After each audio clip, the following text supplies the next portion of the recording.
పవన్ కళ్యాణ్ గారి సినిమా ఆప్టాకి చూస్తున్నారు. ఎవడు ఆపుతాడు, ఎవడు చూస్తాడు?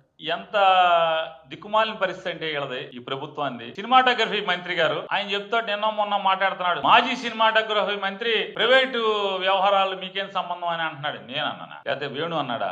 ఎవడన్నాడు? పవన్ కళ్యాణ్ అన్నాడు. ప్రభుత్వాలకు ఏంట్రా సంబంధం, మీకేంట్రా సంబంధం అని పవన్ కళ్యాణ్ అన్నాడు. మేమెవడ అన్నా. పోతే రాష్ట్రంలో ఎన్ని మర్డర్లు జరిగినా ఎంక్వైరీ ఉండదు, రాష్ట్రంలో ఎన్ని పాపాలు జరిగినా ఎంక్వైరీ ఉండదు. సాక్షాత్తు పిఠాపురం నియోజకవర్గంలో ఒక దళిత వాడ మొత్తాన్ని సామాజిక బహిష్కరణ చేస్తే ఎంక్వైరీ ఉండదు. పవన్ కళ్యాణ్ గారి సినిమా ఆపటానికి ఆలోచించారనే దాన్ని మాత్రం పెద్ద విచారణ. ట్రంప్ ఒప్పుకున్నట్లేదు, లేకపోతే FBIని అడిగేవాళ్ళు అనుకుంటే. పవన్ కళ్యాణ్ గారు లేదా చంద్రబాబు నాయుడు గారి ప్రభుత్వం ఎంత చేతకాని ప్రభుత్వం అంటే, ఏప్రిల్ మాసంలో 2025 ఏప్రిల్ 19వ తారీఖున సినిమా హాల్లోళ్ళందరూ కూడా కూర్చుని ఈస్ట్ గోదావరికి సంబంధించి వెస్ట్ గోదావరికి సంబంధించి సినిమా థియేటర్ల యజమానులు కూర్చుని సమ్మె చేయదలుచుకున్నామని చెప్పని మీటింగ్ పెట్టుకుంటే దాని సంగతే ఈ ప్రభుత్వానికి తెలియదు. అంటే ప్రభుత్వానికి తెలుసు దాన్ని మీరు ప్రశ్నిస్తే మరి ఇంటెలిజెన్స్ చేసేదేంటి? ఇంటెలిజెన్స్ డిపార్ట్మెంట్ అదే కదా. వీళ్ళ ప్రభుత్వం ఎంత చేతకాని ప్రభుత్వం.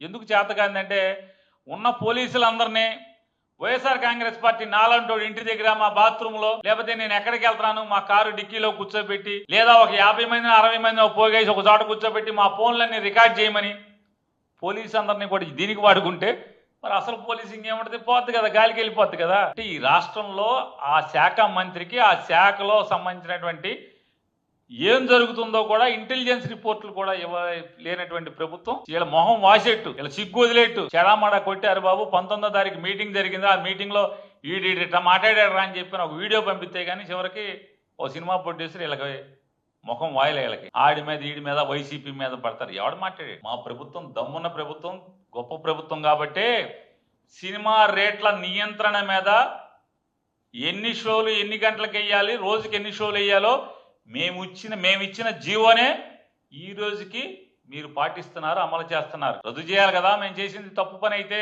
సంవత్సరం అయినా కూడా మా జీవోనే గొప్పదని చెప్పని, ఉత్తమమైందని చెప్పని మీరు భావిస్తున్నారు. కాబట్టి ఈ రోజు దాకా జీవో జోలికి రాలేదు. మరి మీరు అంత పోటుగాళ్ళు అయితే మాకు ముందు ఉన్నటువంటి స్థితులను ఎందుకు తీసుకెళ్లలేదు? బ్లాక్ లో టికెట్లు అమ్ముకునే స్థితి ఎందుకు తీసుకెళ్తలేదు? ప్రతోళ్ళు మీకు పర్మిషన్ పెట్టాలని ఎందుకు అడుగుతున్నారు? మరి అప్పుడు పవన్ కళ్యాణ్ గారు ప్రశ్నించారు కదా, సినిమా మాది, సొమ్ము మాది, మీకేటి సంబంధం అన్నాడు కదా. డాన్స్ చేసేది మేము, ఫైట్లు చేసేది మేము, సొమ్ము మాది, సినిమా తీసేది మేము, ఆడించుకునేది మేము, ఎంతకైనా అమ్ముకుంటాం, మీరెవడరా మధ్యలో అన్నాడు. మరి అట్టాగే ఇవాళ ఏ హీరోకైనా అమ్ముకోనివ్వాలి కదా, ఎందుకు అమ్ముకోనివ్వట్లేదు? అమ్ముకోనివ్వాలి కదా బ్లాక్ లో. సంవత్సరం తర్వాత ఇవాళ మీరు ఎక్కంగానే అన్ని సినిమా హాళ్లు చెక్ చేయాలి కదా. సిగ్గు లేదా అని అడుగుతున్నాను. సంవత్సరం తర్వాత సినిమా హాళ్లు ఎలా ఉన్నాయని, అంటే మీ సినిమా రిలీజ్ అవుతుంటే ఇప్పుడు థియేటర్లు ఎట్టా ఉన్నాయా అని ఇన్స్పెక్షన్ చేయడానికి సిగ్గు లేదా అని అడుగుతున్నాను. మీరు ఎక్కంగానే సినిమా హాళ్ల గురించి పట్టించుకోవాలి కదా, మరి ఎందుకు పట్టించుకోలేదని అడుగుతున్నాను.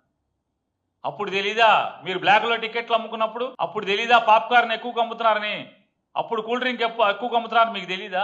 అంటే ఈ రకంగా చెప్పేదేమో శ్రీరంగ నీతులు మనం చూస్తున్నాం కదా. ఇలా చేతలు ఎట్లా ఉన్నాయో. ఇవాళ మీటింగ్ కి అంటే పిల్లి మేడలో గంట కట్టినోడేమో జనసేనోడు. ఇలాంటి విచారణ చేసి ఎవడో ఒక నాలాంటి కేసులు ఇరికిస్తాయి. అదృష్టవశాత్తు ఎవడో ప్రొడ్యూసర్ దగ్గర వీడియో ఉంది కాబట్టి గబాలన ఇంటర్వ్యూలు కూడా ఇచ్చాడు. ఆ జనసేనోడు ఇంటర్వ్యూలు కూడా ఇచ్చాడు. 19 తర్వాత మేము సినిమాలు ఆపేయబోతున్నాం, మాకు ఆంధ్ర తెలంగాణ అందరూ కలిసి రాకపోతే తూర్పు గోదావరి అయినా మేము ఆపేస్తాం అని చెప్పని ఏప్రిల్లోనే ఇంటర్వ్యూ ఇచ్చాడని అందరూ చెప్తున్నారు సినిమా వాళ్ళు. అది మీ ఇంటెలిజెన్స్ తెలియదు. ఈ రాష్ట్రంలో ఏం జరుగుతుంది అనేది కనిపెట్టడమే ఇంటెలిజెన్స్ బాధ్యత, వారి ఉద్యోగం, విధి నిర్వహణ.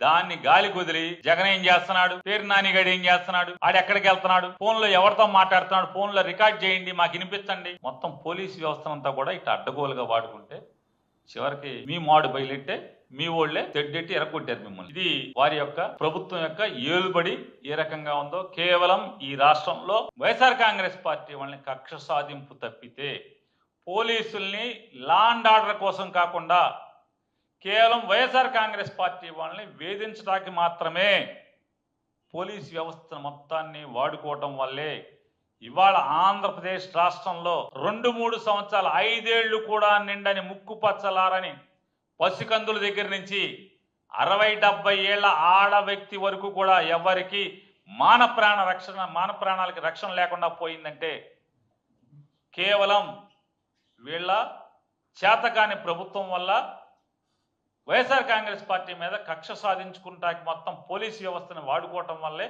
ఇవాళ ఈ రాష్ట్రానికి పట్టినటువంటి ఈ దుస్థితి అనేది తెలియజేస్తుంది.